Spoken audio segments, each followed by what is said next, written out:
Yo guys, what is up? Welcome back, and today we are ranking all the Red Dead Redemption 2 chapters. We're only going 1 to 6. We're not going to include the epilogues, even though without further ado, let's get right into this. Since I am ranking these from worst to best, we're just going to go right off and put chapter 1 in last place.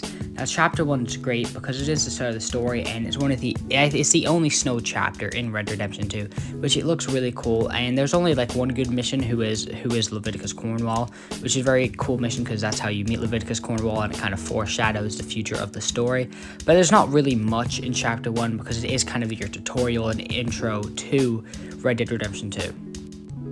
Now, the second worst chapter, in my opinion, is the Guamar chapter, which is chapter 5. So this is right after chapter 4, where you, the boat crashes in a storm, you get washed up on Guamar, and it's a very short chapter, obviously. It's kind of like chapter 1, and it's cool because it's set on a tropical island, but it really just moves away from the Western feeling of Red Dead Redemption 2. It doesn't really have the same Western feel to it, which is, not really something that you expected. It's very unexpected, and there's not much in that chapter, so that's why we're putting chapter 5 in the 5th place.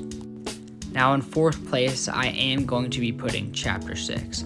Now this probably sounds really dumb because chapter 6 is one of the best chapters, gameplay wise, story wise and stuff, but for enjoyability, it's a very sad chapter. You can see the gang falling apart, people are dying, and just Dutch is turning, and it's not like it's a good chapter. It's definitely a very important chapter to the story, but it's a very sad chapter, and there's just so many bad things going on. And then on top of it, the camp is kind of bad because it's, out in that cave and stuff. But there is a lot of great missions, and I think that this is obviously story-wise the best chapter, but in all, I would only say that this chapter is good, but it's just a bit too sad and dark and gloomy, the whole chapter. So that's why I'm putting chapter 6 in the 4th spot.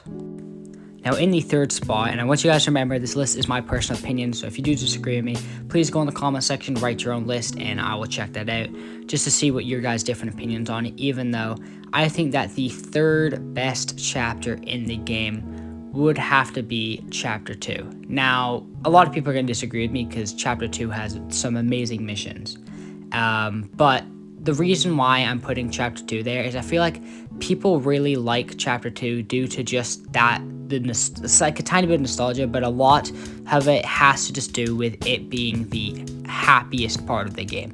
There's nothing bad going on. Everybody's alive. No one's died yet, other than whatever his name is in chapter 1.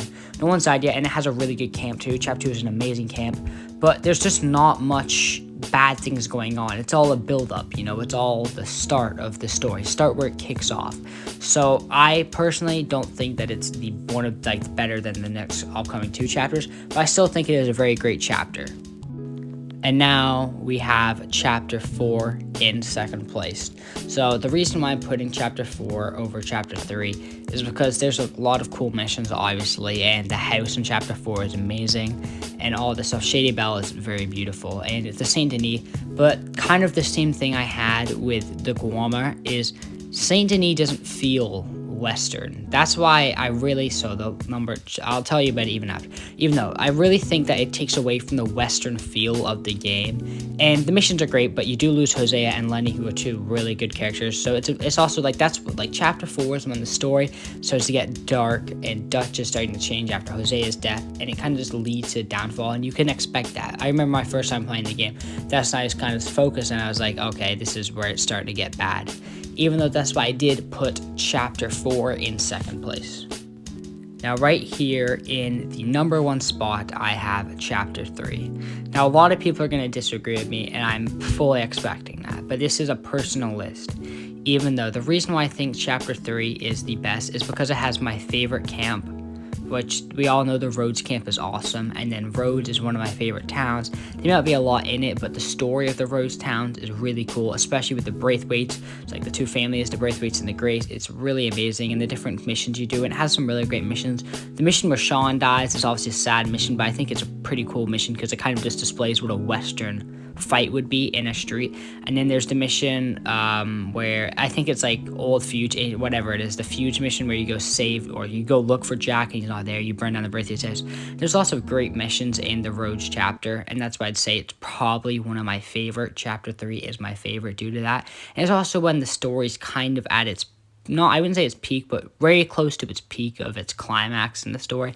That's why I do think that the Roads is my favorite chapter. So me personally, I think chapter 3 is my favorite chapter, even though please put your list down below so I can see what your guys' opinion are. Even though thank you guys for watching, like and subscribe, and I'll see you guys in another video.